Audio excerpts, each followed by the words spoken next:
예, 오늘은 창세기 35장 16절에서 29절 말씀 중심으로 죽음을 넘어 이어지는 하나님의 언약이라고 하는 제목의 말씀으로 함께 은혜를 나누려고 합니다. 사랑하는 여러분, 우리의 인생을 한 단어로 표현한다면 과연 무엇일까요?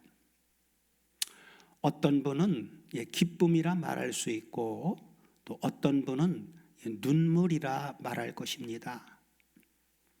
불교에서는 고해, 곧 고통의 바다라고 말합니다. 그러나 성경은 매우 정직하게 말씀해 주고 있습니다. 우리의 인생은 탄생과 죽음 사이를 지나가는 여정입니다. 오늘 본문에는 한 여인의 죽음이 나오고 또 한 아이의 탄생이 나오고 그리고 한 아버지의 죽음으로 마무리가 됩니다. 이는 겉으로 보면 슬픔과 상실의 이야기입니다. 그러나 하나님은 오늘 본문을 통해서 우리에게 전혀 다른 이야기를 하고 계십니다. 그것은 내 언약은 죽음으로 끊어지지 않는다 하신 것입니다. 오늘 본문 말씀이 이미 주님과 연합된 우리에게 어떤 의미인지를 다 같이 함께 깊이 되새기기를 축원합니다. 자, 오늘 본문은 어떻게 시작됩니까? 16절이야 다시 한번 보시면 그들이 베델에서 발행하여 에브랏에 이르기까지 얼막길을 격한 곳에서 라헬이 임산하여 심히 신고하더니 그가 난산할 즈음에 산파가 그에게 이르되 두려워 말라 지금 그대가 또 등남하느니라 하매 그가 죽기에 임하여 그 혼이 떠나려 할 때에 아들의 이름을 베논이라 불렀으나 그 아비가 그를 베냐민이라 불렀더라. 자, 그 다음에 이어서 보면 라헬이 죽음에 에브랏 곧 베들레헴 길에 되었고 베들레헴 길에 장사되었고 야곱이 라헬의 묘에 비를 세웠더니 지금까지 라헬의 묘비라 일컫더라 하고 시작되죠. 자, 야곱은 베델에서 그의 정체성을 다시 새겨주신 하나님을 만나고 다시 길을 떠납니다. 그런데 그 길에서 예상치 못한 일이 발생합니다. 라헬이 해산하다가 죽게 되죠. 자, 본문 16절을 보면 16절에서 에브랏까지 길이 아직도 남아있을 때라고 말씀합니다. 이 말은 무엇을 의미합니까? 거의 다 왔는데 죽음이 찾아온 것입니다. 사랑하는 여러분, 우리 인생이 그렇습니다. 다 온 것 같은데 무너지고 이제 안정될 것 같은데 문제가 터지고 하나님과 가까워졌다고 느끼는 순간 시험이 찾아옵니다. 라헬은 고통 속에서 아들을 낳습니다. 그때 라헬은 그 아들의 이름을 어떻게 지었습니까? 베논이라고 짓습니다. 이 베논이라고 하는 이름의 뜻은 내 고통의 아들입니다. 내 고통의 아들. 여기서 우리가 원문을 한번 확인해 볼 필요가 있습니다. 베논이는 히브리어로 벤오니입니다. 벤오니.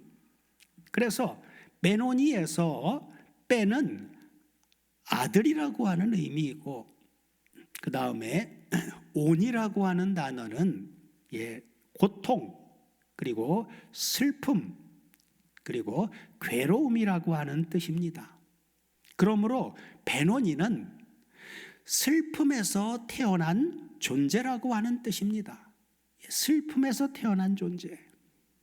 그러나 야곱은 라헬이 지은 그 이름을 그대로 수용하지를 않고 야곱은 그 이름을 뭐라고요? 베냐민으로 바꿉니다. 자, 베냐민은 히브리어로 삐느야민으로, 이 단어는 벤이라고 하는 아들과 그리고 야민은 오른손이라고 하는 뜻인데 이 두 단어의 합성어입니다. 그러므로 베냐민이라고 하는 이름의 의미는 오른손의 아들, 또는 영광의 아들이라고 하는 뜻입니다. 여기서 우리는 변화된 야곱을 보게 됩니다. 예전의 야곱이었다면 라헬과 함께 슬퍼하고, 그죠? 라헬과 함께 슬퍼하고 그냥 주저앉았을지도 모릅니다.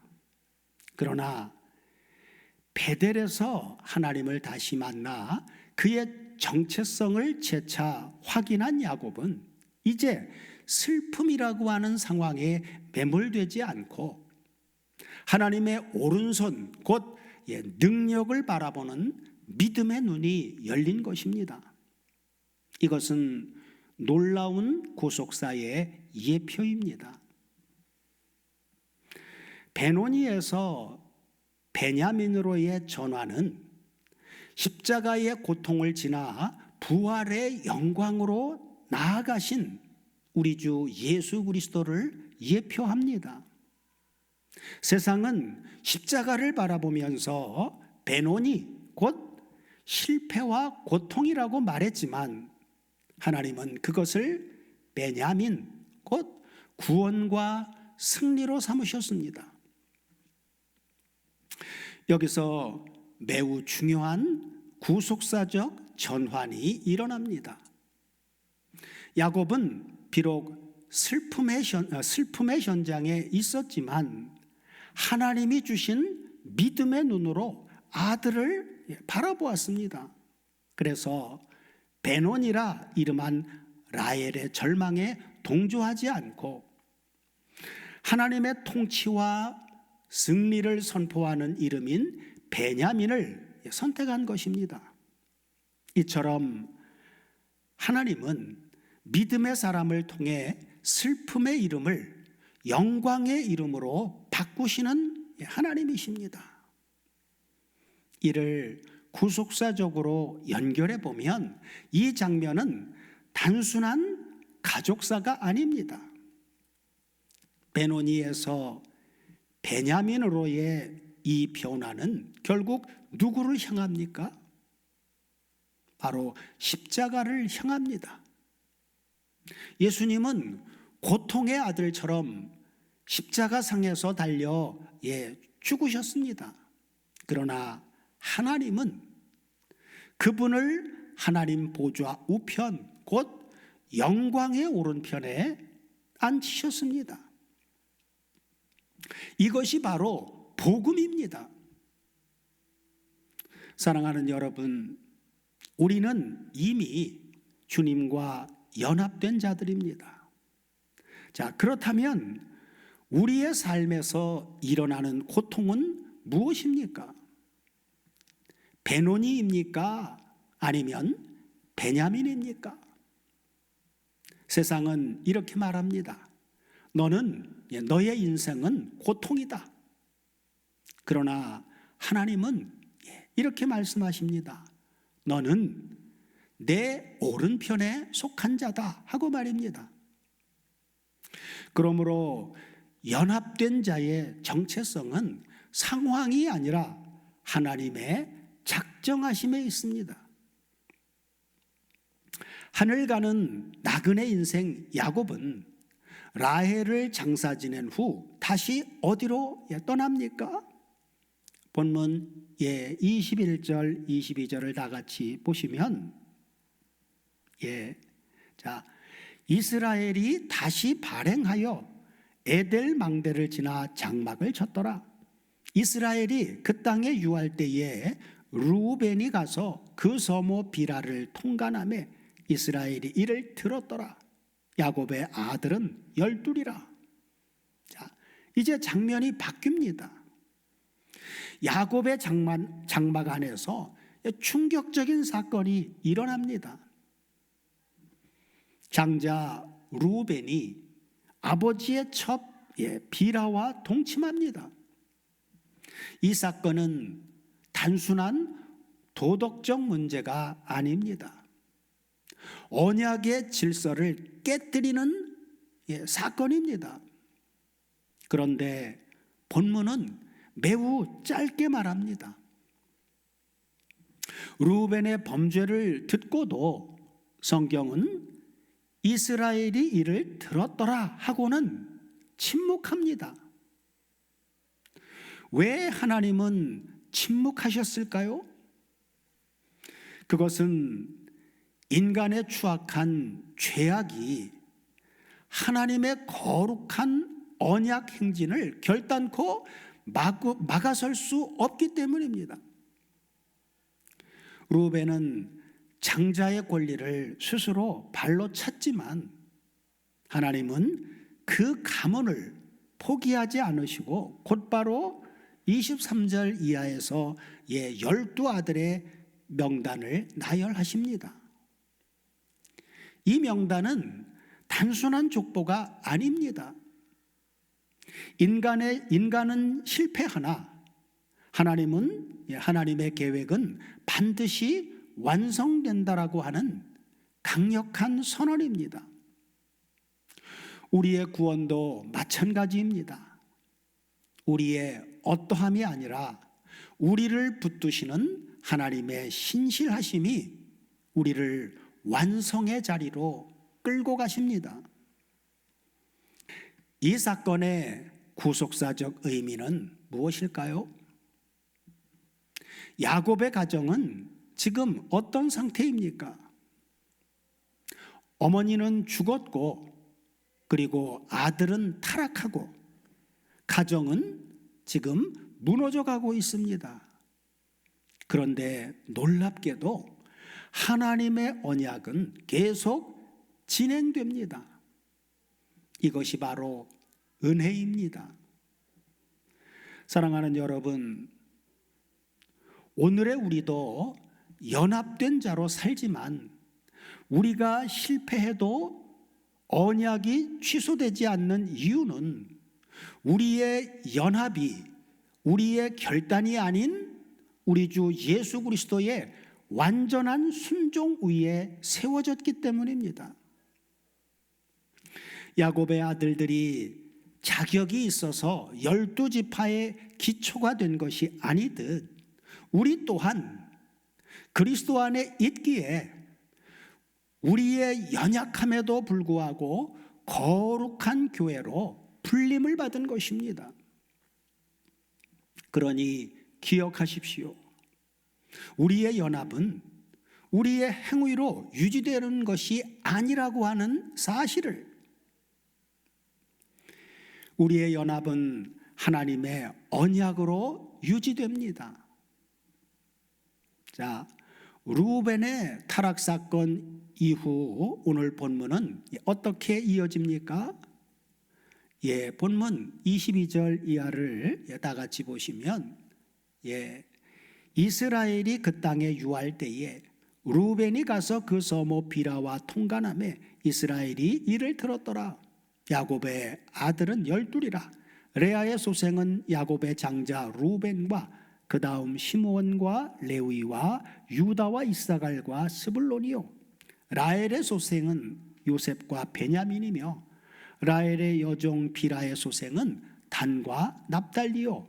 레아의 여종 실바의 소생은 갓과 아셀이니 이들은 야곱의 아들들이요 밧단 아람에서 그에게 낳은 자더라 하고 말씀합니다. 자, 이제 성경은 야곱의 12 아들을 다시 정리합니다. 왜 이 목록이 여기에 나올까요? 지금 이스라엘의 가정은 무너지고 있는데 하나님은 완전한 12지파를 선언하십니다. 이것은 무엇입니까? 하나님의 언약은 이미 완성된 방향으로 가고 있다 하신 선언입니다. 이를 구속사적으로 연결해 보면 야곱 곧 이스라엘의 12 아들은 결국 구약의 이스라엘 12지파가 되고 이 12지파가 나중에는 신약의 하나님의 교회를 상징하는 숫자가 됩니다. 다시 말해 하나님은 이미 구속 공동체를 완성의 방향으로 이끌어가고 계신 것입니다. 사랑하는 여러분, 우리 교회는 이미 주님과 연합되었다고 믿는 공동체입니다. 그러나 아직 완전하지는 않습니다. 부족함도 있습니다. 그러나 중요한 것은 무엇입니까? 하나님은 이미 우리를 완성의 방향 안에 두셨다라고 하는 것입니다. 자, 끝으로 오늘 본문은 어떻게 마칩니까? 본문 27절 이하를 다 같이 보시면, 자, 야곱이 기럇 아르바의 마므레로 가서 그 아비 이삭에게 이르렀으니 기럇 아르바는 곧 아브라함과 이삭의 우거하던 헤브론이더라. 이삭의 나이 180세라. 이삭이 나이 많고 늙어 기운이 지남에 죽어 자기 열조에게로 돌아가니 그 아들 에서와 야곱이 그를 장사하였더라 하고 마칩니다. 자, 끝으로 35장은 이삭이 죽는 것으로 마칩니다. 아브라함에게서 이삭에게로, 그리고 이삭에게서 야곱으로 이제 한 세대가 완전히 지나갑니다. 본문 29절 후반부 말씀을 보면 이렇게 마치죠. 그의 아들 에서와 야곱이 그를 장사하였더라. 여기서 우리는 놀라운 장면을 보게 되죠. 자, 갈라졌던 형제들이 함께 장사합니다. 이에 대한 구속사적 의미는 무엇입니까? 이 장면은 무엇을 보여주고 있는 것입니까? 하나님의 언약은 갈라진 관계도 다시 묶으신다는 것입니다. 그리고 이것보다 더 중요한 것은 사람은 죽지만, 인생은 죽지만 하나님의 언약은 계속된다는 것입니다. 사랑하는 여러분, 오늘 본문을 한 문장으로 정리하면 바로 이것입니다. 하나님의 언약은 죽음으로도 끊어지지 않는다. 라헬은 죽었지만 베냐민이 태어났고, 르우벤은 타락했지만 하나님의 언약은 계속되었고, 이삭은 죽었지만 하나님의 약속은 이어졌습니다. 결국 이 모든 흐름은 어디로 향해서 가고 있습니까? 결국은 우리 주 예수 그리스도께로 갑니다. 주님은 죽음을 통과하신 분이십니다. 그러나 부활로 언약을 완성하신 분이십니다. 오늘의 우리는 바로 이런 주님과 연합된 자들입니다. 오늘 본문이 우리에게 주시는 적용은 무엇입니까? 사랑하는 여러분, 우리는 이미 주님과 연합된 자들입니다. 그렇다면 우리의 삶에서 고통이 와도, 그리고 실패가 있어도, 죽음의 그림자가 드리워도 우리 아버지 하나님의 언약은 결단코 끊어지지 않습니다. 그러니 고통 속에서도 낙심하지 마십시오. 하나님은 고통의 아들 베노니를 영광의 아들 베냐민으로 바꾸십니다. 그리고 실패 속에서도 포기하지 마십시오. 하나님은 우리의 연약함보다 말로 다 표현하지 못할 만큼 크신 분이십니다. 또한 죽음 앞에서도 두려워하지 마십시오. 하나님의 언약은 죽음을 넘어서도 계속됩니다. 사랑하는 여러분, 우리는 결단코 죽음으로 끝나는 사람들이 아닙니다. 하나님의 언약 안에서 영광으로 이어지는 사람들입니다. 오늘도 하나님은 우리에게 이렇게 말씀하십니다. 나는 너희의 하나님이요 너는 내 언약 안에 있는 자다 하고 말입니다. 그러므로 흔들리지 마십시오. 두려워하지도 마십시오. 낙심하지 마십시오. 하나님은 그의 하나님의 언약은 지금도 그리고 영원히 계속됩니다.